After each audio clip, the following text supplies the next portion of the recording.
मेरे पति की मौत हो चुकी थी और उसकी लाश घर पर आ गई थी। मेरे सभी ससुराल वालों ने इसका ज़िम्मेदार मुझे बताया था और मेरी सास ने तो मुझे पीट-पीट कर घर से ही निकाल दिया था। मैं एक खाली सड़क पर भागी जा रही थी और समझ नहीं आ रहा था कि मैं क्या करूँ? तभी मुझे एक औरत मिली जो मुझे रो रो बहुत रो रही थी और चिल्ला रही थी कि मेरे पति को बचा लीजिए। मैंने उसे देखकर, मेरे पास सिर्फ़ 2000 का नोट था, मैंने उसे वह दे दिया तो वह मुझे दुआ देती हुई बोली कि बेटा अब तेरे साथ क्या हुआ? मैंने उसे बताया तो वह बोली कि तू वापस अपने घर जा, तुझे वहाँ जाकर बहुत ही ज़्यादा खुशी मिलेगी। मैं नहीं जाना चाहती थी, अब खुशी क्या मिलेगी? मेरी तो दुनिया ही लुट चुकी है। लेकिन फिर भी यह सुनकर मैं वापस घर चली गई तो वहाँ का नज़ारा देखकर मैं दंग ही रह गई। अब लास्ट तो आज मेरे पति अपने ऑफिस से जल्दी घर आ गए थे और काफ़ी थके हुए भी नज़र आ रहे थे। मैंने उनसे कहा आप जल्दी से फ्रेश हो जाइए, मैं आपके लिए खाना लगाती हूँ, आपको अच्छा लगेगा। मैं आपके लिए बहुत ही अच्छा खाना बनाया है। मेरे सभी घर वालों ने खाना खा लिया था, सिर्फ़ मेरे पति ही बचे हुए थे। मैंने ना किचन में गई और मैंने फ्रिज खोली तो वहाँ मैंने जो दोपहर में पनीर की सब्ज़ी भी बनाई थी वो भी गरम किया और साथ में ताज़ी रोटियां और अच्छी सी सब्ज़ी जो मैंने उनके लिए बनाई थी। उसके बाद मैंने चूल्हे पे चाय भी चढ़ा दी। पानी इसीलिए चढ़ाया क्योंकि हम सबकी आदत थी, खाने के तुरंत बाद हम चाय पीते थे। मैं खाना लेकर बाहर आई, मेरे पति और सास चौकी पर बैठे हुए थे। पहले खाना लाकर अपने पति के सामने रख दिया, वो खाना खाने लगे। हम सबके चेहरे पे खामोशी थी, जबकि मेरी सास के चेहरे पे अजीब सी मुस्कुराहट थी, जो कुछ गलत होने का संदेश दे रही थी। लेकिन मैंने इस ख्याल को झटक दिया। मैं नहीं जानती थी कि मेरी ज़िंदगी में आगे कौन सा तूफ़ान आने वाला है। मैं उठकर किचन में आई तो देखा चाय बन चुकी थी। मैंने चाय के कप में छानी और ट्रे उठाकर बाहर निकल गई, लेकिन आगे का मंज़र देखकर मेरे हाथ से ट्रे नीचे गिर गया। मुझे लगा जैसे किसी ने मेरी जान निकाल दी हो। मेरे पति चौकी पर लेटे हुए थे और ज़ोर ज़ोर से अपना सीना मसल रहे थे। मेरी सास घबराकर उसके हाथ पैर मल रही थी और साथ ही साथ कह रही थी कि क्या हुआ अमित, तुझे क्या हुआ? कुछ तो बता। मेरी सास चिल्ला चिल्ला कर रो रही थी। उसकी हालत देखकर मैं भागते हुए अपने पति के पास आई और उन्हें देखकर मैं भी चिल्लाने लगी। मैंने अपने पति का सारा जिस्म नीला पड़ गया था, उनके मुंह से सफ़ेद झाग निकल रहे थे। वे अपना गला पकड़कर बिना पानी मछली की तरह तड़प रहे थे। इससे पहले मैं कुछ समझती या किसी की मदद के लिए बुलाती कि अचानक मेरे पति का जिस्म सूखकर कांटा हो गया और उनकी आंखों की पुतलियां भी बेजान हो गई थी। कुछ मिनट में ही मेरी पूरी दुनिया ख़त्म हो चुकी थी। मेरे पति मुझे, अपनी माँ को अकेला छोड़कर इस दुनिया से जा चुके थे। मेरे सब कुछ मेरे पति ही थे। उनकी इस तरह अचानक मौत ने मुझे दहला कर रख दिया। मैं बिल्कुल खाली हाथ रह गई थी। उनके अलावा मेरा आगे पीछे कोई नहीं था। हमारे घर का शोर सुनकर पड़ोसी और मोहल्ले वाले भी हमारे घर आ चुके थे और आगे का मंजर देखकर वो भी हैरान हो गए। अचानक मुझे अपने आसपास घुटन का एहसास हुआ। मेरी आंखों के सामने अंधेरा छा गया। अपने आसपास सभी चीज़ों को चेक आती हुई महसूस कर रही थी। मैंने दीवार का सहारा लेने की कोशिश की, लेकिन मेरा अपना सुध बुध खो बैठी थी और अगले ही पल मैं अपने शरीर के सारे वजन के साथ ज़मीन पर गिर गई। मुझे होश आया तो मैंने खुद को अपने कमरे में पाया। मेरा सर अभी भी भारी था। मैंने इधर उधर देखा तो अगले ही पल मेरे पति का बेजान वजूद मेरी नज़रों के सामने आया। मैं जल्दी उठकर बाहर आई। सुबह हो चुकी थी। मैं पूरी रात बेहोश थी। मैंने देखा मेरे पति की लाश घर के बाहर पड़ी थी और मेरी सास उनके चारपाई से लगकर बैठी थी। उनकी आंखों को देखकर लगा जैसे वह पूरी रात सोई ही ना हो। जवान बेटे का गम जो था एक माँ करती भी तो क्या। मैं जैसे ही अपने पति की लाश के पास पहुंची तो मोहल्ले की सारी औरतें मुझे देखकर एक दूसरे से कहने लगी, तो देख लो, हो गई महारानी की सुबह। कैसी बेशरम औरत है, पति की लाश पड़ी है और अपनी नींद पूरी कर रही है। अरे बेशरम, कुछ तो शर्म कर। तेरी बूढ़ी सास कल शाम से ही चारपाई से लग कर बैठी है। पानी का एक घूंट भी इसने नहीं पिया।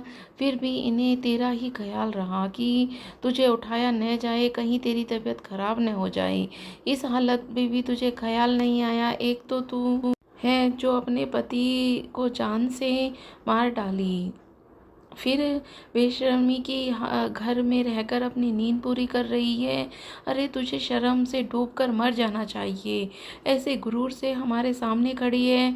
मैं हैरानी से उनकी बातें सुन रही थी। वह इतनी सफाई से सारा इल्ज़ाम मुझ पर डाल रही थी।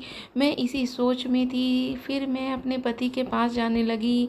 4 बार तक पहुंची ही थी कि मुझे लगा जैसे मेरे बाल कोई खींच रहा है। मैंने जैसे ही मुड़कर पीछे देखा तो मेरी सास मेरी बाल मुट्ठी में पकड़कर खींच रही थी। उन्होंने मुझे किसी अछूत की तरह खुद से दूर फेंक कर जाकर दरवाजे के पास गिरी। अपने आप को किसी तरह संभालते हुए मैं फिर से चारपाई के पास जाने लगी। तभी मेरी सास मेरी तरफ आई और उन्होंने एक जोरदार थप्पड़ मेरे मुंह पर मारा। मेरा मुंह लाल हो गया और सूज भी गया। होठ फट गया, खून बहने लगा। मैं संभल नहीं पाई थी और उनकी बातों ने मेरे पैरों तले से ज़मीन खींच ली। वो कह रही थी, मेरी नज़रों के सामने से दूर हो जाओ। तुम मेरे बेटे की कातिल हो। तुमने मेरे बेटे को मार दिया, उसकी जान ले ली। जब से मेरे बेटे की ज़िंदगी में आई हो, वो उसकी ज़िंदगी नरक से भी बदतर बना कर रख दी। फिर भी तेरे कलेजा ठंडक नहीं पड़ी कि तूने उसकी जान ले ली।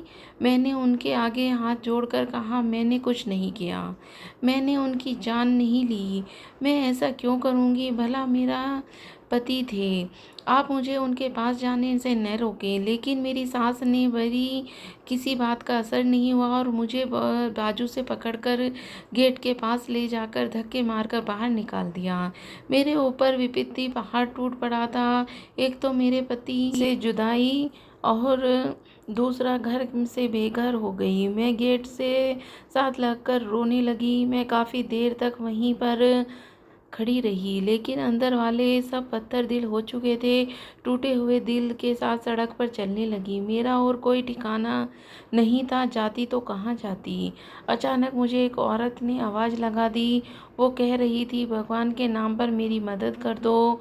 मेरे पति और बच्चा दोनों 2 दिन से भूखे हैं। कोई तो मेरी मदद करो, मुझे पर रहम करो। मैंने देखा मेरी इस साड़ी के आंचल में उस वक्त मेरे पास 2000 का नोट था।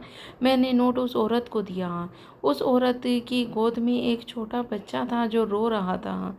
अचानक उसकी भूख लगी थी और औरत ने मेरी तरफ देखा और कहने लगी, बेटी कहाँ जा रही हो और इतना रो क्यों रही हो? क्या तुम भी मेरी तरह दुखी हो? मैंने उसकी बात सुनते ही घबराकर इधर उधर देखने लगी तो मैंने उसे घर से बहुत दूर निकल आई थी। उस औरत ने कहा, भगवान तेरा भला करे, तेरी सारी मुसीबतें आसान हों, तू सदा खुशी रहे। ऐसे सड़क पर न चल, अपने घर चली जाओ।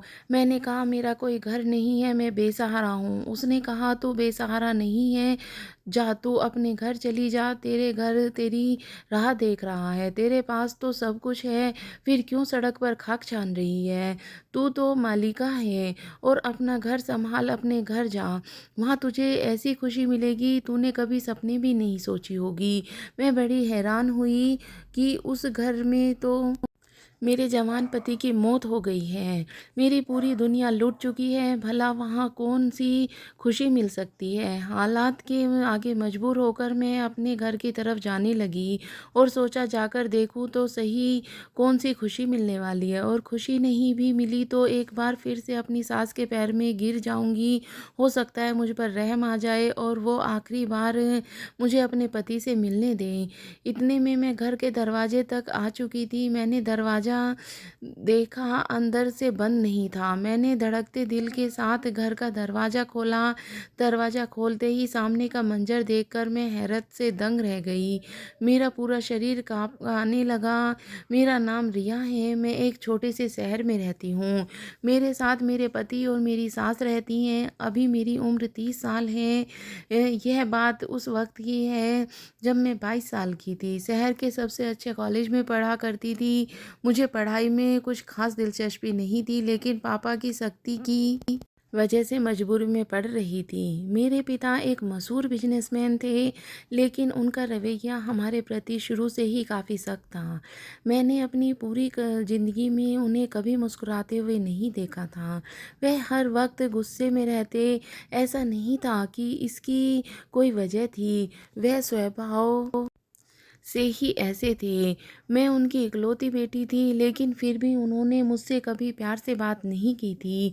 वो मेरी हर छोटी-बड़ी ज़रूरतों का ख़्याल रखते थे, लेकिन मैं उनके गुस्से से परेशान थी। मैं और मेरी माँ हमेशा फूट-फूट कर ही कदम रखते थे और इस चीज़ का ख़्याल रखते थे कि कोई भी बात उनकी मर्ज़ी के खिलाफ़ ना हो। मेरी माँ भी पढ़ी-लिखी और समझदार थी और मुझे अपने पापा के रवैये ने अपने घर वालों से दूर कर दिया था। हद से ज़्यादा सख्ती भी इंसान को अपने से दूर करती है। मेरे साथ भी कुछ ऐसा ही हुआ। उस दिन जब मैं कॉलेज से घर आई तो मेरे पापा का बिजनेस पार्टनर अपनी फैमिली के साथ हमारे ड्राइंग रूम में बैठे थे। मेरे पापा के बिजनेस पार्टनर अक्सर हमारे घर आ जाया करते थे। मैंने खाना खाया और सो गई। शाम को सोकर उठी तो माँ ने बताया कि तुम्हारे पापा ने तुम्हारी शादी अपने बिजनेस पार्टनर के बेटे अशोक से तय कर दी है और अगले ही कुछ दिनों में तुम्हारी सगाई होने वाली है और उसके बाद शादी। उनकी बातें सुनकर मुझे लगा कि किसी ने मेरे तन बदन में आग लगा दी हो। मैंने माँ को इसका विरोध किया और माँ ने कहा, खबरदार जो उल्टी सीधी कोई हरकत की, अपने बाप के गुस्से से वाकिफ़ होना तुम, इसीलिए कोई भी हंगामा करके अपने और मेरे लिए कोई मुसीबत न बढ़ाना। मैं गुस्से से अपने कमरे में चली आई और अपना फ़ोन लेकर तुरंत अमित को फ़ोन मिलाया। रो रो कर उससे कहने लगी, पापा मेरी शादी ज़बरदस्ती अपने बिजनेस पार्टनर के बेटे से करवाना चाहते हैं। तुम जल्दी करो क्योंकि मैं तुम्हारे अलावा किसी और से शादी नहीं कर सकती। अमित ने कहा, तुम फ़िक्र मत करो, मैं जल्दी ही कुछ करता हूँ। मैं बहुत परेशान थी। दरअसल मैं अपने क्लासमेट अमित से प्यार करती थी। अमित देखने में ठीक-ठाक था। उसका ताल्लुक एक मिडिल क्लास घराने से था, लेकिन मैं उसके लिए कुछ भी कर सकती थी क्योंकि वह बहुत अच्छा था। उसके घर में सिर्फ उसकी माँ और वो रहते थे। उसके पिता बहुत पहले ही गुजर चुके थे। अमित के पिता का एक छोटा-सा कारोबार था, जिसको अमित ने ही सँभाला था। लेकिन मुझे इस बात में कोई ऐतराज़ नहीं था, क्योंकि मैं कभी भी अपने पैसों के घमंड नहीं करती थी कि मेरे बड़े पापा की बेटी हूँ। दिन ऐसे ही गुजरते गए और मेरी सगाई अशोक से हो गई। लेकिन मैं शादी से खुश नहीं थी। धीरे-धीरे करके मेरी शादी का दिन भी आ गया। मेरी शादी के 1 हफ्ते पहले अमित और उसकी माँ मेरे लिए रिश्ता लेकर आए थे। यह सब देखकर मेरे पिता ने उन्हें बेइज्जत करके घर से निकाल दिया और मुझसे मेरा मोबाइल भी ले लिया। मैं बहुत ज़्यादा उलझन में थी कि अब मैं क्या करूं। जिस दिन मेरी शादी थी उस दिन लगभग दोपहर के 2 बजे मुझे तैयार होने पार्लर जाना था। माँ ने मेरी सहेली को मेरे साथ भेजते हुए कहा, टाइम पर घर आ जाना। मेरी सहमति में अपना सिर हिला दिया और दोनों सहेलियाँ गाड़ी में बैठकर पार्लर जाने के लिए निकल गई। मैंने जल्दी से अपनी सहेली के हाथ से मोबाइल लिया और तुरंत अमित को फ़ोन मिलाया। अमित ने मेरी पहले बहुत नाराज़गी जताई। तुम्हारे पापा ने हमारे साथ अच्छा नहीं किया। उन्हें मेरी माँ की बेइज्जती नहीं करनी चाहिए थी, लेकिन फिर भी मैं तुम्हारी खातिर सब कुछ भुला देता हूँ।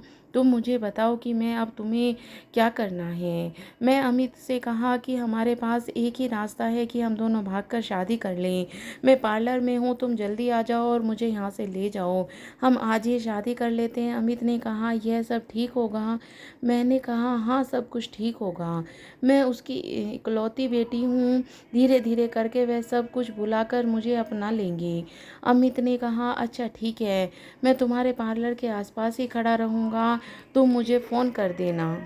पार्लर के बाहर पहुँचते ही मैंने ड्राइवर को वो बहाना करके घर भेज दिया। उसे कहा कि लहंगे की मैचिंग का दुपट्टा घर पर ही छूट गया है, आप मुझे वह लाकर दे दीजिए, तब तक मैं तैयार होती हूँ। ड्राइवर के जाने के बाद मैंने तुरंत अमित को फ़ोन मिलाया और उसे आने को कहा। वह अगले ही पल मेरे पास आ गया। मैंने अपने दोस्त को सब कुछ समझा दिया था और उसके बाद में अमित के साथ चली गई।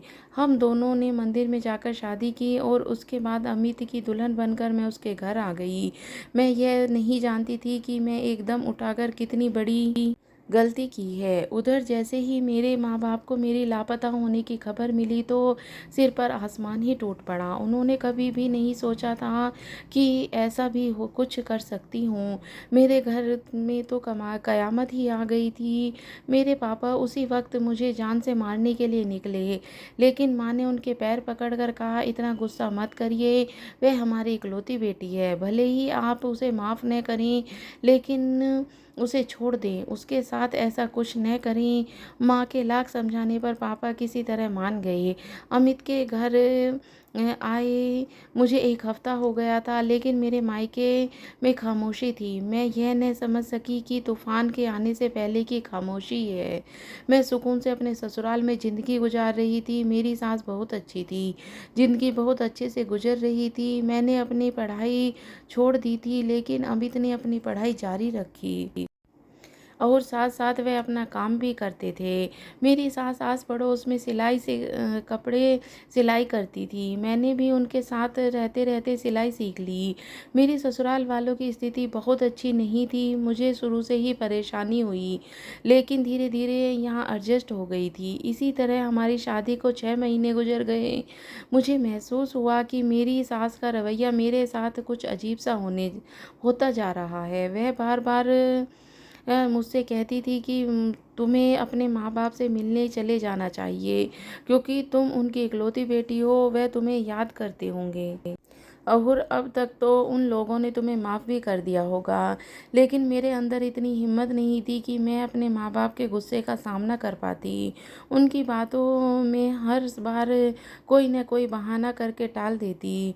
दिन गुजरते जा रहे थे। अमित का रवैया भी मेरे प्रति कुछ अजीब सा होता जा रहा था। मैं उनसे उनके रवैये के बारे में पूछना चाहती थी, फिर सोचा हो सकता है काम का प्रेशर हो ज़्यादा हो, इसीलिए परेशान हूँ। हर रोज़ की तरह अमित नाश्ता करके अपने काम पर चले गए। पीछे से मैंने अपने सारे काम निपटाए और सुकून से बैठ गई, क्योंकि अब मेरे पति को घर रात को ही आना था। कुछ देर बाद मैंने दोपहर का खाना बनाया और फिर मैंने और सास ने खाना खा लिया। खाने के बाद मैं अपने कमरे में जाकर आराम करने लगी। तभी मेरे कानों में मेरे पति की मोटरसाइकिल की आवाज़ सुनाई दी। मुझे बड़ी हैरत हुई, वो आज इतनी जल्दी कैसे आ गए। मैंने जाकर देखा तो मेरी सास बाहर आकर बैठी थी। उन्होंने अमित से घर जल्दी आने की वजह पूछी तो अमित ने कहा, आज कॉलेज की भी छुट्टी थी और दफ्तर की भी।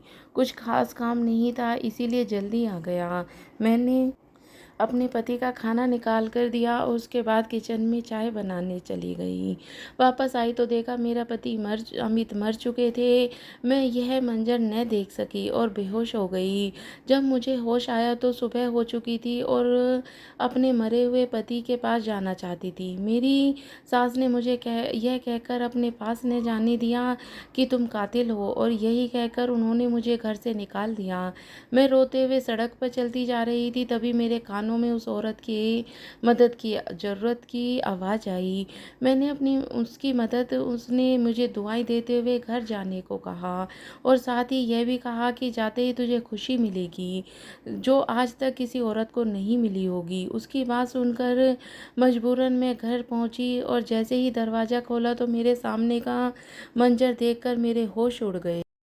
दरवाज़ा खोलते ही मेरे ऊपर फूलों की बारिश होने लगी।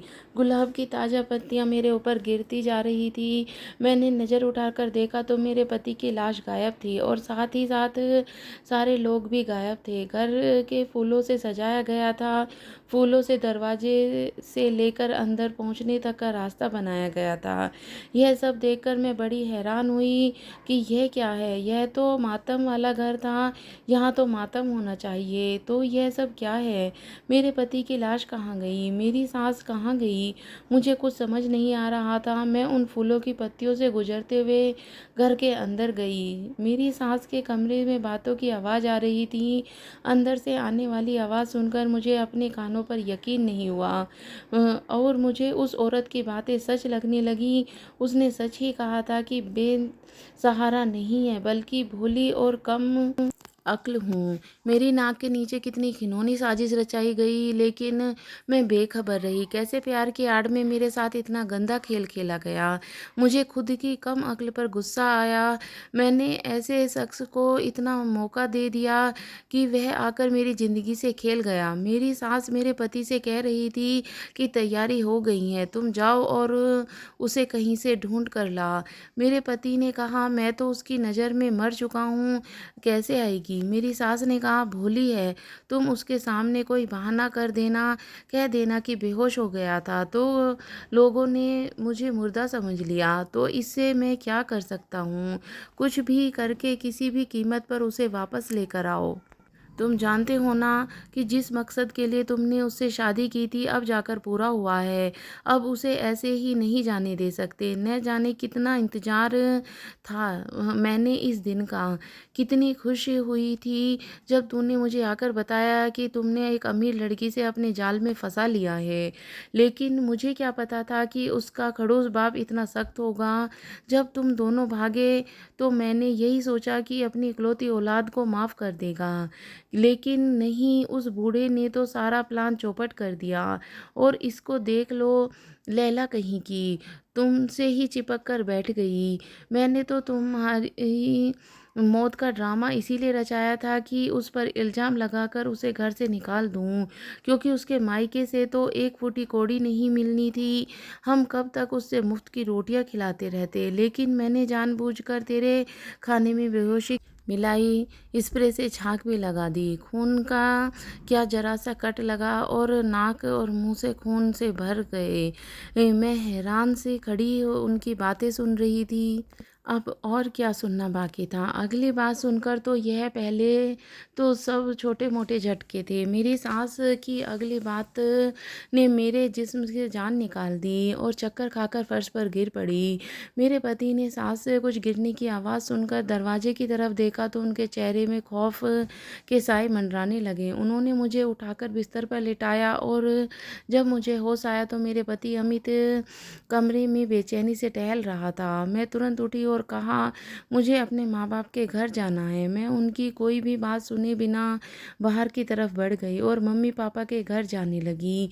वहाँ पर पहुँची तो पता चला कि मेरे पापा एक हफ्ता पहले ही इस दुनिया से चल बसे और पूरी पूरी प्रॉपर्टी मेरे नाम कर गए। मेरी माँ मुझे देखते ही मेरे गले लगकर रोने लगी। यही हाल मेरा भी था। दरअसल अमित ने मुझसे दौलत के लालच में आकर शादी की थी। पहले तो सब ठीक रहा, लेकिन जब उन्हें पता चला कि मेरे पापा गुस्से में मुझे फूटी कौड़ी नहीं देने वाले और उनका दिल मेरी तरफ से खट्टा हो गया है, तो दोनों माँ बेटे ने मुझे निकालने की वजह ढूंढने लगे।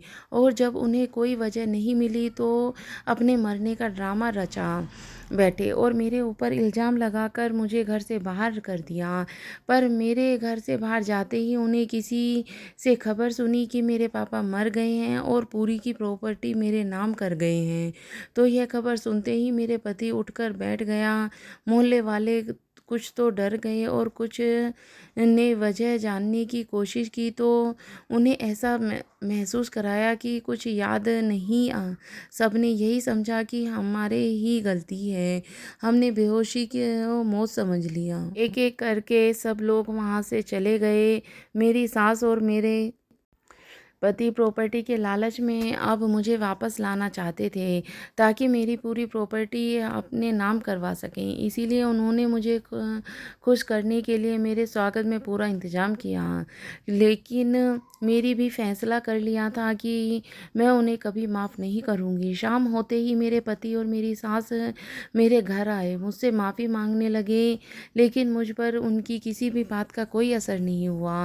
वह मैं मायूस होकर लौट गए। कुछ दिनों बाद मुझे पता चला कि मेरी सास को उनके किए की सज़ा मिल गई है। उनके पूरे शरीर में फ़ालिस मार गई।